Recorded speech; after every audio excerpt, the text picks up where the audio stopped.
Hey guys, welcome back to today's video. Today is Wednesday, June 11th, 2025, and today we are going to be talking about last night's New Jersey primary election. If you watched my video yesterday talking about the New Jersey primary, you will know that I said that I believed that Mikey Sherrill would win, but that this primary would dictate how the Democrats do in the general election, as this primary was filled with a number of candidates across the state, all bringing in different levels of experience and different levels of electability. The Republican primary came and went with an easy answer for the GOP with a three-time candidate and two-time now nominee, Jack Ciattarelli, who touted the endorsement of Donald Trump, easily winning his primary, the same candidate that Democrats beat in 2021 and the same candidate that lost to the then lieutenant governor in 2017 in the Republican primary. But what is interesting in the biggest end of this is what happened in the Democratic primary that Mikey Sherrill came ahead with 34% of the vote. It's a pretty substantial victory in a very crowded field, and somebody who polled earlier on this year in January at the first set of Democratic primary polls at just 10%. Mikey Sherrill, who is a current congresswoman and represents a part of New Jersey, and also does represent a congressional district that had historically voted very much for their Republican candidate. A 12-term Republican nominee congressman decided to retire ahead of the 2018 midterms. She flips the race from what was a safe red district, then became blue, and has maintained its blue status ever since, now deciding that she's going to be running for governor, wins the nomination, and is now heading into the general election in a pretty strong position. And now the reason why I thought that Mikey Sherrill was probably one of the best people in the beginning of this to actually run for governor was largely because of the way that she is perceived as a candidate. She's not being perceived as someone who's largely associated with some of the more unpopular members of the Democratic Party, as well as the fact that in the state of New Jersey, she has largely been known by the Democratic base and by New Jerseyans at large as someone who is a bit more closer to the center, someone who's more of a moderate. And the numbers speak for themselves. Not only is she winning this Democratic primary voting base, which doesn't tend to lend itself to being the most pragmatic in every set of circumstances, the same can be said for a Republican primary constituency, but the main issue that really came into fruition here was who was going to be the biggest opponent to Donald Trump. And Mikey Sherrill, I think if you watch the way she leans into her background and experiences, not only in Congress, but beforehand, you will find that it is very clear that she comes across as determined, as a fighter, and somebody who has used her position and authority as a congresswoman to push back against Donald Trump in his first term, and has been doing so in his second term, and will do so as governor, but not in a way that is seen as extreme by the average voter. Now, don't get me wrong. New Jersey, I still think, will be closer than Virginia, at least at baseline today. But what is good news so far for Mikey Sherrill is that after the primary was over, Survey USA released their data. They did a poll head-to-head between Jack Ciattarelli, who was the presumptive Republican nominee at the time, and a list of Democrats. Now, the rest of the Democrats that had been polled, I presume their data won't be released. But Mikey Sherrill's numbers were released. Her head-to-head at the end of May, roughly 2 weeks ago, against Jack Ciattarelli, and she leads him by a pretty significant amount. And honestly, this makes a lot of sense. You see, the numbers that we see here is that Mikey Sherrill wins 51-38, largely in line with what we saw in the 2017 New Jersey gubernatorial race, based on margin, at least. And that makes sense, too, given where we are. But the big thing for Republicans was that coming off the last presidential election, New Jersey narrowed down to being a state decided by 5.91%. It was the closest New Jersey had been since the 1992 presidential election. And Republicans thought, with these massive swings in the New York region, it only would translate potentially into a Republican victory in the then gubernatorial race they were targeting the next cycle. And in a way, they might have been right. But I do believe that it would have taken the right type of Democrat, meaning the wrong one for the party, but the right type for the GOP for them to be able to do well in this race. In 2021, they had a similar set of circumstances. Phil Murphy's approval rating was falling, Jack Ciattarelli was being surprisingly a strong candidate, and Biden's approval rating had reverse support in the state 13 points to the right from the last presidential election in favor of the GOP. And we saw that Phil Murphy winning re-election by just 3.2% was a massive, glaring warning sign for many Democrats across the country and specific to New Jersey that eventually led to just a slight overperformance for Kamala Harris after Biden won the state in 2020 by 16 points. And so when I look at these data points from Mikey Sherrill, you have to realize that while Donald Trump narrowed New Jersey, it would have taken something more similar to 2024 for Republicans to come this close in the governor race. But what we found in the crosstabs, I think, explains a little bit more as to why Mikey Sherrill is actually doing quite well. To begin, when you take a look at her support amongst minority voters, it looks a lot more similar to what we've seen in years prior to 2024, maybe similar to that of 2020 or arguably even 2016. Support for the Republican candidate against black voters is just 14%, Hispanic voters 18%, Asian voters 34%. In every minority group, Mikey Sherrill is winning. And she's only losing by 9 points amongst white voters, specific to the male demographic, which is often heralded as a very strong Republican voting base. Jack Ciattarelli only leads by 2. In large contrast with the female voting electorate, which is slightly larger than the male voting electorate, where Mikey Sherrill leads by a whopping margin of 17 percentage points. But what I found to be the most intriguing about this is voting on whether or not it's Jack Ciattarelli or Mikey Sherrill. They do a recalled 2024 election vote, in which you find that 4% of Kamala Harris voters say they're voting for Jack Ciattarelli, which might not make that much sense, but there certainly are some Republicans out there, the Republicans for Kamala Harris coalition, the Liz Cheney's out there, that would much rather have a Republican on local governance levels, but would have preferred somebody like Joe Biden or Kamala Harris, in contrast with Donald Trump on the national stage. On the flip side, you found that there were way more voters that preferred Donald Trump in 2024, but would be more on board with Mikey Sherrill in 2025 in this governor race.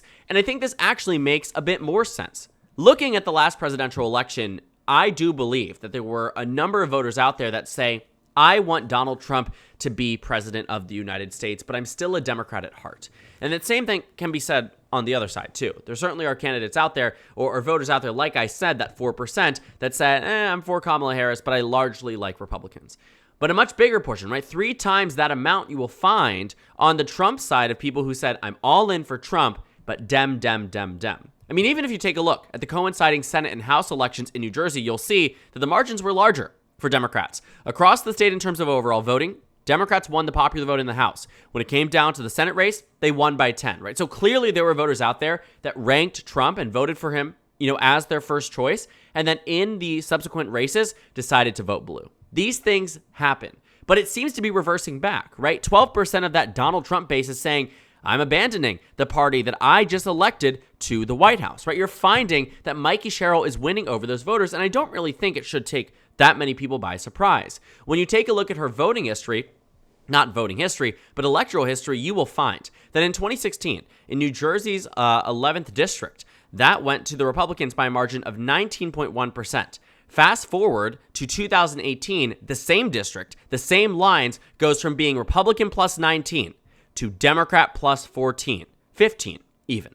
That is over a 30-point swing in 2 years.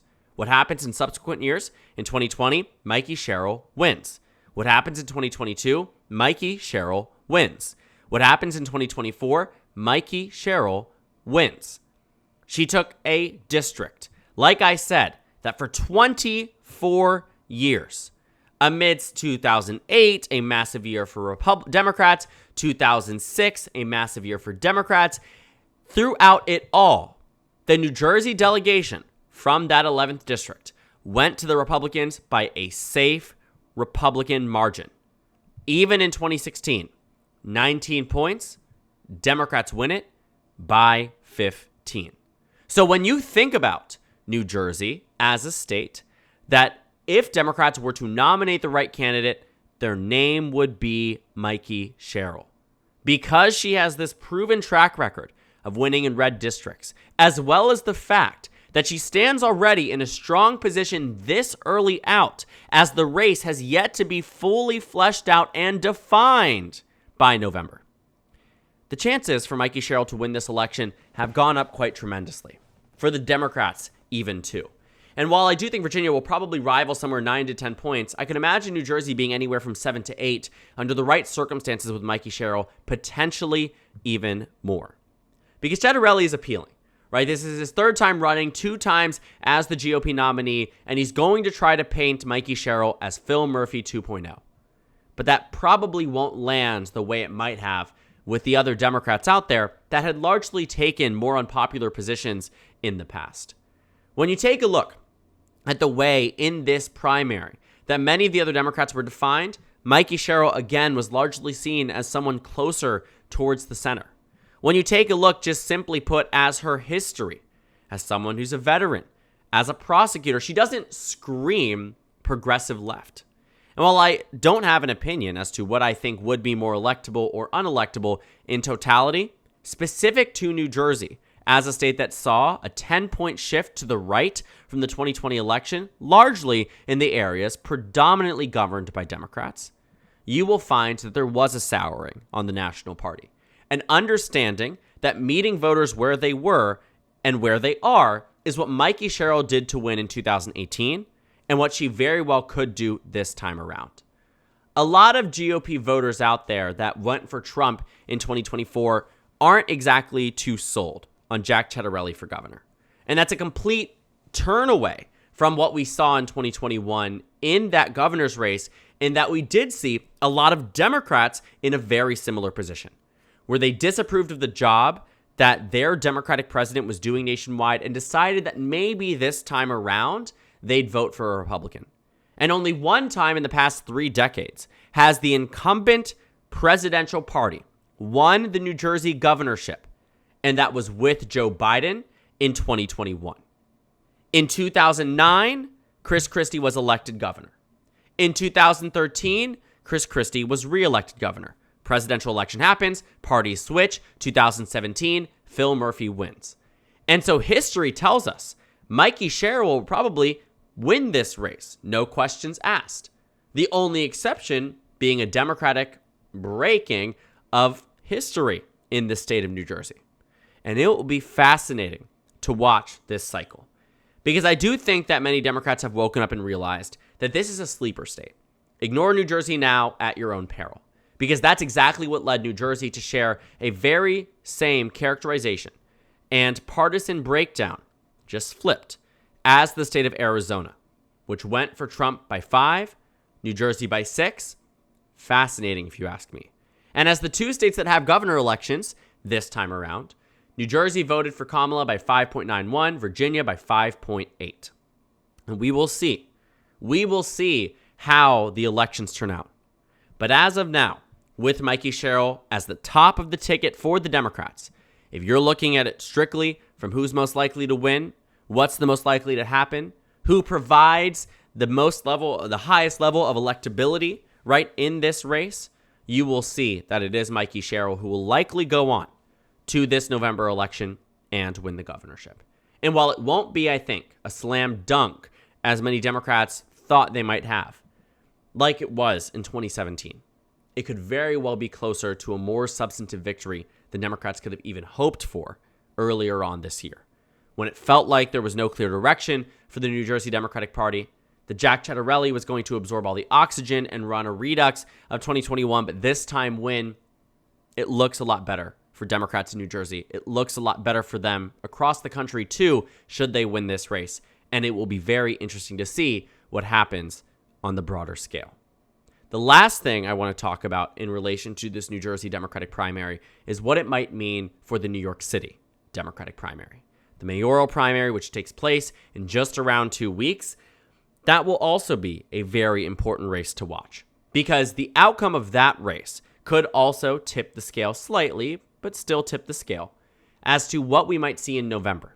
Because of those voters that shifted the most in New Jersey, they all came from the area surrounding New York City. And sustained and collaborative governance is going to be an issue. How this Democratic governor or Republican governor will face off with someone like Zohran Mamdani, with Donald Trump, with Andrew Cuomo, all these different questions, right? Whoever's mayor of New York will have a huge say over what happens to those who live in New Jersey but work in New York. When you think about who would be going toe-to-toe with the New Jersey residents and the New York City residents, it's all about those conversations. And so while I do think that this Democratic victory, largely for the more centrist, more middle-of-the-road left in this Democratic primary, has some implications for the New York City Democratic primary, I'm not going to extrapolate it and say this means good or bad news for either candidate that's in the top 2, Cuomo and Mamdani. but I do think it matters. And I do think that in the general, there might be some ads ran in relation to it.